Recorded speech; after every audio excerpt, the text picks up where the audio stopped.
그들에게 이르시되 내가 너희를 전대와 배낭과 신발도 없이 보내었을 때에 부족한 것이 있더냐? 이르되 없었나이다. 이르시되 이제는 전대에 있는 자는 가질 것이요 배낭도 그리하고 검 없는 자는 겉옷을 팔아 살지어다. 내가 너희에게 말하노니 기록된 바 그는 불법자의 동류로 여김을 받았다 한 말이 내게 이루어져야 하리니 내게 관한 일이 이루어져 감이니라.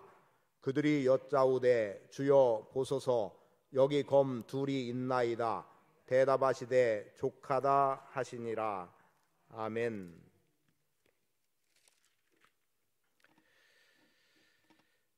예수님의 제자들이 예수님의 말씀에 따라 행하고 있었던 것은 복음 전도의 일이었습니다. 마태복음 10장에 보면 예수님께서 12명의 제자들을 부르시고 그 제자들에게 권능을 주시고 그리고 이스라엘의 집에 어린 양에게로 가서 복음을 전하고 그들에게 구원의 은혜를 하나님 나라를 선포하도록 말씀하십니다.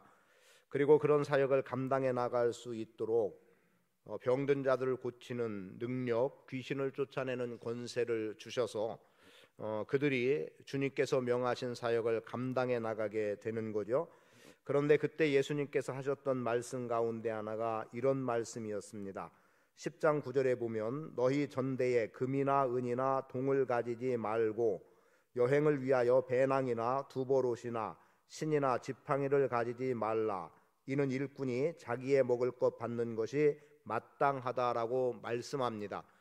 그리고 또 본문이 포함되어 있는 누가복음 9장 3절에도 보면 같은 맥락에서 여행을 위하여 아무것도 가지지 말라고 말씀합니다. 그리고 그 아무것도에 표현된다면 지팡이나 배낭이나 또 양식이나 돈이나 두보롯을 갖지 말라고 말씀하죠.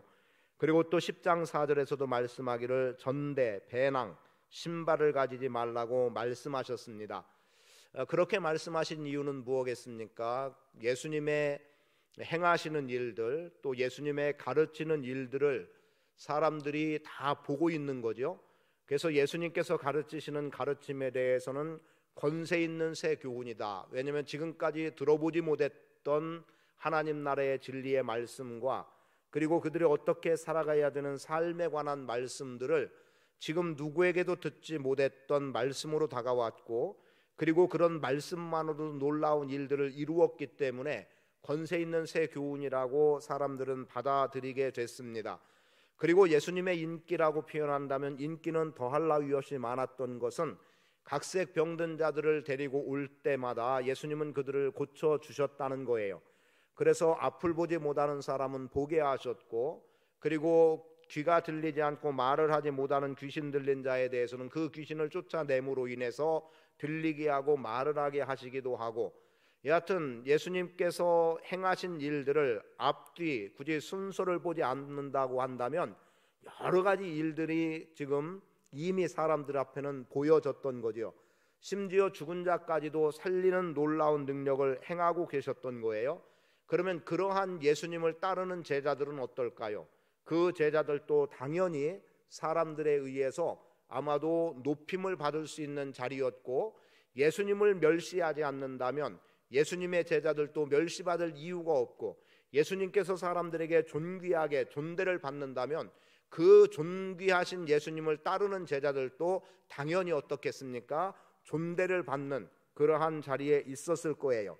그렇게 본다고 하면 예수님께서 12명의 제자를 부르셔서 파송할 때는 사실상 그들에게는 아무것도 가지고 갈 만한 내용이 없어도 됐습니다.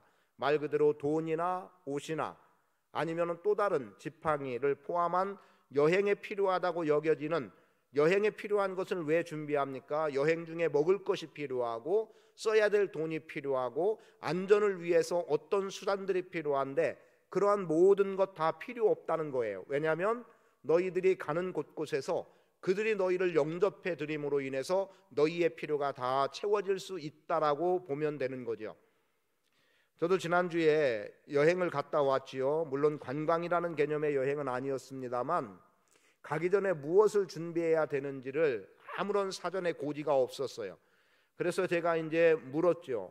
복장은 어떻게 해야 되는 여부부터 그쪽의 기온을 포함해서 이런저런 것들에 대해서 물었는데 그 중에 하나 복장과 관련한 내용, 우리와 그다지 차이 없는 기온이라는 거예요.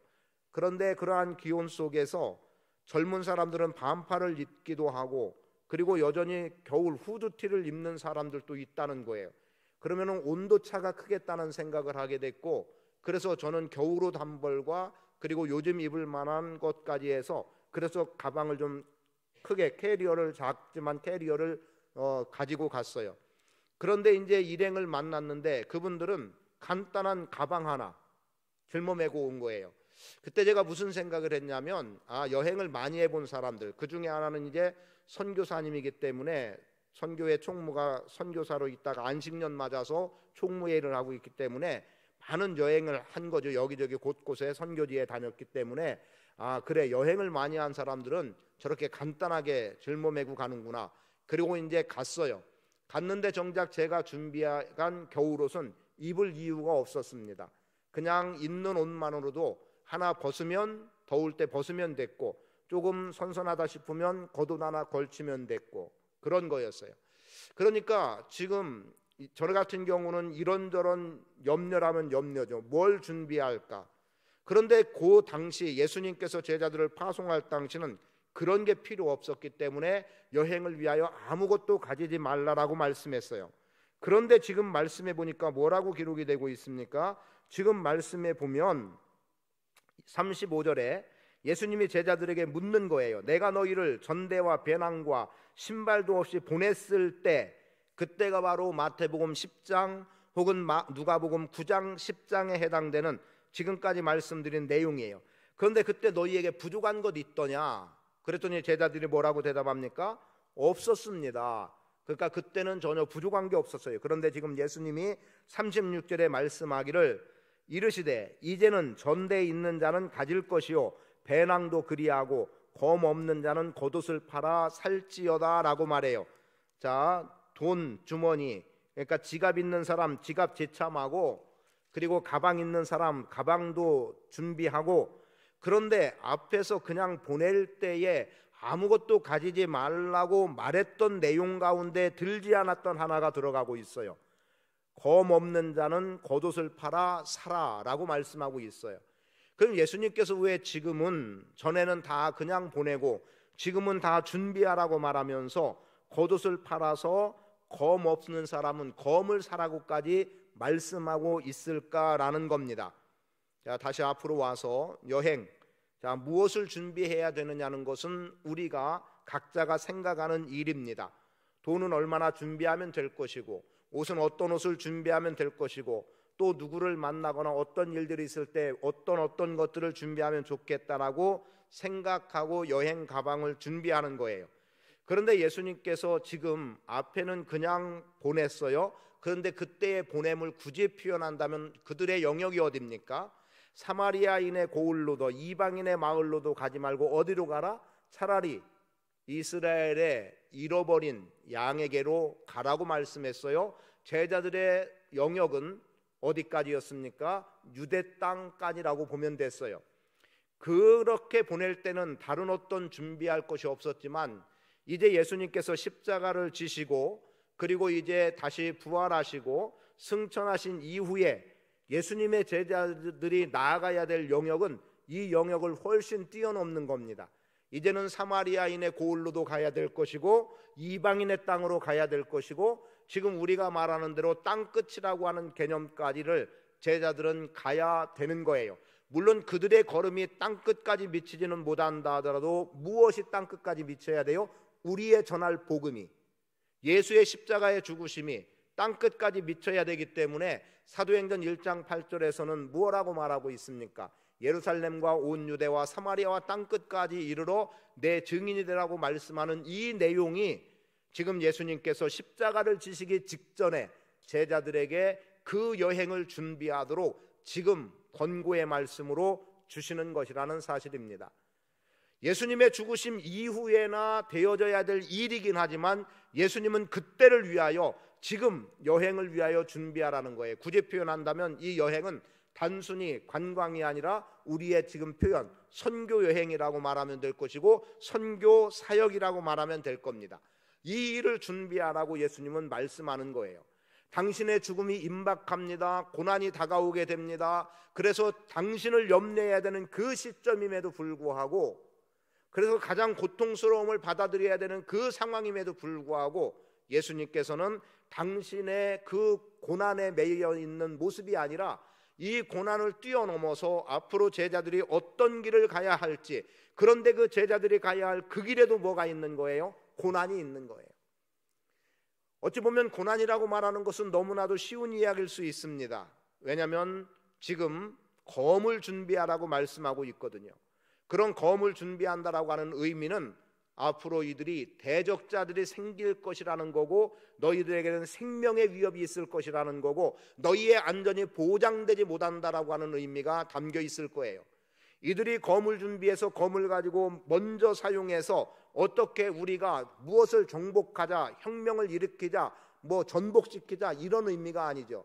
왜냐하면 예수님이 붙잡히시던 그 밤에 베드로가 말구의 귀를 쳤을 때도 예수님이 하신 말씀이 있습니다. 검을 가진 자는 검으로 망한다. 그래서 베드로에게 검을 집에 꽂으라고 말씀하는 거예요. 그런 예수님께서 너희가 이 검을 휘둘러서 너희들이 원하는 것 쟁취하라, 이런 의미가 아니잖아요.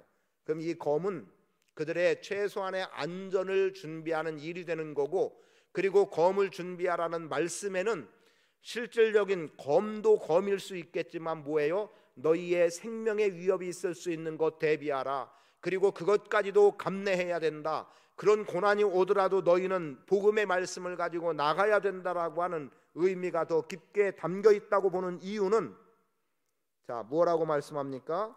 예수님께서 검에 대해서 말할 때 38절에 그들이 여짜오되 주여 보소서 여기 검 둘이 있나이다. 이미 제자들 중에 두 사람은 검을 가지고 있었다는 걸 알 수 있죠. 베드로가 갖고 있었고, 또 하나는 누군지는 명확하지 않지만 열심당원으로 빌려지는 또 한 사람일 겁니다. 자, 그렇게까지 둘이 있었어요. 그런데 예수님이 족하다라고 말씀하세요. 그럼 이들이 검을 휘둘러서 무언가 쟁취하려면 12명의 제자들이 다 검을 하나씩 가지고 있어야 되겠지만 실질적인 검은 2개면 족한 거였어요. 그러면은 이것도 안전이라는, 최소한의 안전이라는 표현을 쓰고도 있지만 사실은 제자들은 이 검을 쓸 이유가 사실상은 없는 거죠. 그럼 어떻습니까?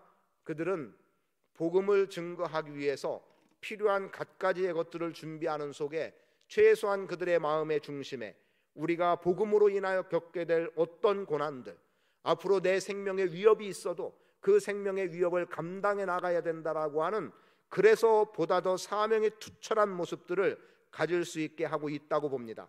그런데 37절 말씀을 한번 보세요. 같이 읽어볼까요? 37절 시작. 내가 너희에게 말하노니 기록된 바 그는 불법자의 동류로 여김을 받았다 한 말이 내게 이루어져야 하리니 내게 관한 일이 이루어져 가미니라. 아멘. 자, 이게 무슨 말이에요? 예수님에 대해서 불법자들과 매 한 가지로 여김받게 된 예수님이, 이사야의 말씀에 근거한 말씀으로는 예수님이에요. 그럼 이것을 지금 예수님이 하신 말씀으로 본다면 어떻습니까? 예수님이 존귀하게 여겨질 때 제자들도 존귀하게 여김받았는데 예수님이 어떻게 되고 있어요? 불법자가 됐다라고 하면은 예수님의 제자들도 불법자와 함께한 자들이기 때문에 이들은 어디서도 인정받을 수 있는 자들이 못 되는 거죠. 자, 예수님이 훌륭한 분이다. 그럼 그의 제자들도 훌륭하다. 이렇게 불려지는 거예요. 근데 예수님이 악한 사람이다. 불법을 행하는 자다. 그러면 예수님의 제자들도 악하고 불법을 저지르는 자들과 다름없이 취급을 받는 거예요. 아, 예수님은 그래도, 우리 선생님은 그래도 나는 아닙니다라고 한다고 해서 사람들이 그래? 너는 네 선생과 다르구나. 이렇게 여기지 않는 거예요. 그러하기 때문에 지금 제자들도 불법자들과 동일하게 여겨지게 되기 때문에 여러분, 불법자를 환영할 사람이 누가 있고 불법자를 환영할 도시가 어디 있겠습니까? 그러하기 때문에 그들은 위협을 받게 될 수밖에 없고 불법자로 여김받기 때문에 그 위협 중에는 생명의 위협이라고 하는 엄청난 고난과 역경들이 다가올 수 있다는 거죠. 그래서 칼을 준비하라고 말씀하고 있는 겁니다. 오늘 우리는 칼을 준비해야 돼. 이 칼은 우리가 이걸 잘 갈아서 어떻게 누구를 상해하는 그러한 칼의 문제가 아니라, 오늘 우리도 앞으로 어떤 고난과 역경이 온다 하더라도 주님이 우리에게 말씀하는 바 선교의 영역을 감당하기 위해서 선교의 일을 준비해야 할 것이고, 또는 우리 재개발권 관련한 부분도 굳이 생각해 본다면 앞으로 10년 후를 지금 우리가 놓고 기도하면서 10년 후를 준비해야 할 것이고, 저는 아마도 그래야 될 것 같아요. 이제 좀 더 가르치는 일꾼들을 많이 만들어내는 데에 힘을 기울여야 될 것 같습니다. 그래서 여러분들에게서 그런 일꾼들을 자꾸 찾아야 될 것 같다는 생각을 거듭거듭 하는 것이, 어제도 구역장들 잠깐 모임을 갔는데 구역을 인도할 일꾼이 부족하다는 느낌을 갖는 거예요. 그러면 구역을 인도할 일꾼들을 양산해 내고, 그리고 어쩌면 앞으로 신학교도 점점 신학생들이 줄어들어서 교회에서 신학생을 구해서 사역하게 하기가 쉽지 않다면 교회 안에서 그런 사역자들을 만들어내야 되고 하는 일들, 그래서 교회 안에서 일꾼을 가르치고 특히 양육할 수 있는 일꾼들, 가르칠 수 있는 일꾼들을 준비하는 그러한 일이 우리에게 필요하겠다. 이게 오늘 우리의 여행이 될 수도 있겠다. 어쩌면 오늘 우리는 가깝게는 10년의 여행을 준비해야 되고, 아니면 금년이 50주년이라는 의미를 담는다면 앞으로의 50년을 준비하는 여행을, 그 여행을 준비를 하면서 지금 하나하나 차근차근 감당해 나가야 되겠다라는 겁니다. 다시 교회로 들어옵니다. 제자들 어떻습니까? 예수님과 함께 불법하는 자, 불법자의 동료로 그렇게 역임을 받아서, 그래서 반대에 부딪히고 고난을 겪게 되고 그리고 멸시를 당하게 된다라고, 또는 적대시될 수밖에 없다라고 한다면 교회 어떨까요? 지금 우리 교회는 많은 위기 속에 있습니다. 그 위기 가운데 하나가 이거예요. 어느새 우리 한국교회의 성도의 수가 1200만이라고 하는 숫자, 또 그 이상으로도 보던 숫자에서 지금 현재는 한 700에서 800만 정도를 보고 있어요. 어쩌면 그보다도 더 낮다는 거예요. 그런데 정확한 내용인지 모르겠지만 제가 얼핏 접했던 내용에 보면은 어느 나라든 이 그 선교 그 복음화율의 수치가 한 15% 20%가 급격히 떨어지면 회생된 적이 없다는 거예요. 지금까지 기독교 역사에서. 그러면은 한국 교회는 회생이 가능할까?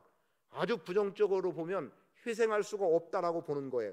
왜냐하면 우리는 몇 년 사이에 반으로 줄어들었다고 하면 50%가 떨어진 거거든요. 그러면 아주 위험한 겁니다. 그리고 하나 요 말씀만 드리고 마칠게요. 자, 어떤 분의 이야기입니다. 선교와 관련한 부분에서 지금 모슬렘들이 그들의 지도자들 중에 누가 한 얘기라는 거예요. 기독교 선교사와 모슬렘 선교사라고 표현하겠습니다. 혹시라도 제가 오류가 있는 표현이라도 이해를 해주세요. 기독교 선교사와 그 모슬렘 이슬람권의 선교사, 이들의 대화를 하는 중에 그런 얘기를 하더라는 거예요.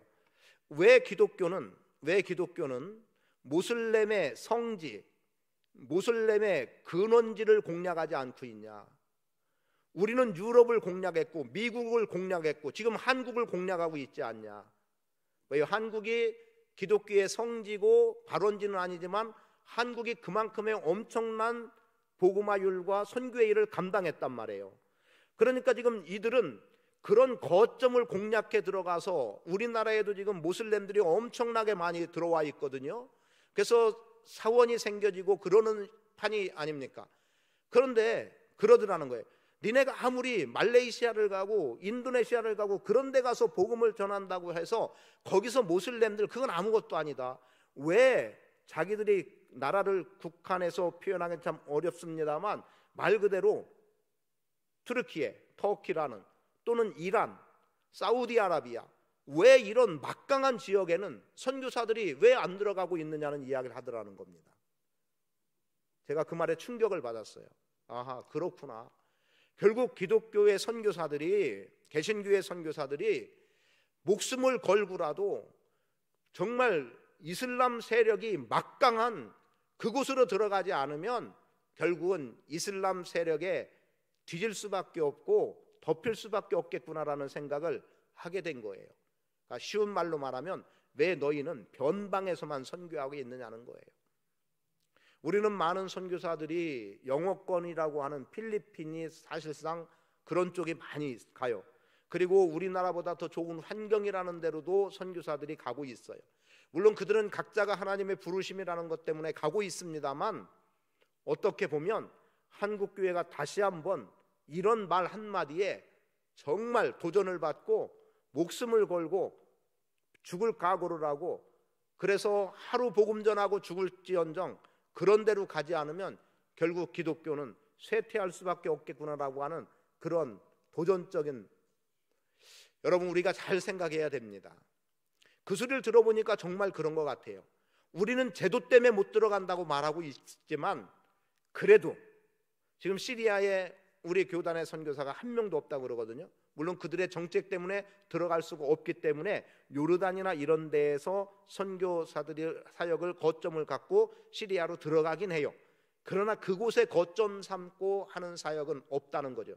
그건 제가 여러분 우리 책자에도 요람에도 나와 있는 요르단 선교사를 우리가 후원하는데, 그 선교사 같은 경우도 그래서 요르단에 있으면서 시리아, 이번에 트르키에 가가지고 사역을 또 개인적으로 가서 하고 왔더라고요. 자, 그런 것들이에요. 그럼 우리가 그들의 정책 때문에 들어가진 못하다 하더라도, 그러면 그 바로 인접한 곳에 거점을 삼고 수시로 들어가고 나오면서 복음을 전하거나 선교의 일은 못할까? 물론 거기는 그만큼의 위험이 따르기 때문이기도 하겠지만, 그래서 선교지에 나가서 선교하지 않는 제가 말하는 것은 그다지 어떤 힘도 영향력도 없겠지만, 이런 문제를 갖고 우리는 기도해야 되겠다라고 하는 생각을 하게 되는 거예요. 그래서 여행을 위하여 준비하라는 말씀을 드리는 겁니다. 그럼 저 여행을 바꿔서 말하면 선교를 위하여 준비하라가 되는 거예요. 그런데 마태복음 10장이나 누가복음 9장이나 이런 데에서 여행이라는 표현을 썼기 때문에 그대로 여행을 위하여 준비하라고 말씀드리는 겁니다. 여러분 여행을 위해서 준비하시기 바랍니다. 여러분이 직접적으로 나가지 않더라도 내가 어떻게 하면 그 일을 위해서 헌신하고, 또 그렇게 선교지로 나가는 분들을 위해서 어떻게 내가 힘이 되어줄까, 어떤 후원을 통해서 가능할까를 또 생각해보고, 그리고 우리 교회도 10년, 50년을 바라보면서, 지금 가깝게는 10년이에요. 그때를 바라보면서 준비와 더불어서 일을 이루어 나가는 삶으로 우리가 나가야 되겠다라는 겁니다.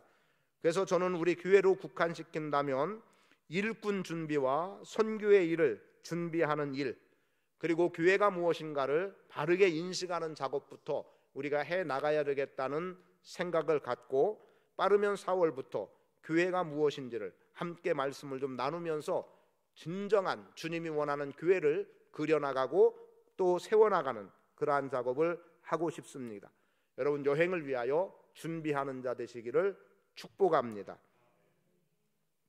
살아 역사하시는 아버지 하나님, 하나님의 은혜의 풍성함이 우리 안에 있습니다. 주님께서 우리에게 말씀하시는 바를 따라 순종함으로 주의 일을 감당해 나가기를 원합니다. 특히 밤마다 모여 기도하는 성도들의 간구함이 주님께 상달되기 원하며, 주께서 응답해 주심으로 말미암아 선한 열매들을 보게 하시고 하나님 나라가 확장되는 은혜를 체험하게 하시고, 무엇보다 주님의 몸된 교회가 새롭게 거듭남을 통해 앞으로 50년을 힘있게 내달릴 수 있도록 아버지께서 힘주시고 역사해 주시기를 간구합니다. 주님, 짧게는 10년을 내다봐야 되겠습니다. 10년 후에 우리가 주님의 몸된 교회를 더욱더 든든하게 세워나갈 수 있기 위해서는 가르치는 일꾼들을 세워야 되겠습니다. 가르치는 일꾼들 많이 세워질 수 있도록 하나님께서 은혜 주시고 이 일에 헌신하며 동참하며 아버지의 뜻을 이루기 위해 나아가는 복된 성도들이 많아지도록 주님께서 도와주시기를 원합니다. 또 오늘 우리는 그러한 일에 우리가 교회 안에도 서로를 위해서 후원하고 지지하고 그리고 돕는 자의 자리에 설 수 있기를 원합니다. 긍휼의 은혜 베풀어 주시고 능력의 장중에 붙잡아 주시고 아버지의 거룩한 뜻 이룰 수 있는 힘을 우리 각자에게 허락해 주시옵소서. 밖을 향하여 나갈 수 있도록 내실을 잘 갖추게 하시고 안에서부터 부흥이라고 하는 놀라운 은혜를 체험할 수 있도록 주님께서 도와주시옵소서. 은혜로 함께해 주옵소서. 이 밤도 구할 때에 주께서 들으시고 응답하시옵소서. 예수 그리스도의 이름으로 기도합니다. 아멘. 예수님께서는 십자가를 지시게 되는 그 과정 속에서도 앞으로의 일을 염려하시고 검을 준비하라고 말씀하셨습니다. 오늘 우리가 여행을 위하여, 선교를 위해서, 또 우리 교회의 10년, 50년을 위해서 무엇을 준비할 것인가를 주님 앞에 묻고 구하는 기도와 더불어 또 우리가 그 일에 헌신하도록 간구함으로 나가겠습니다.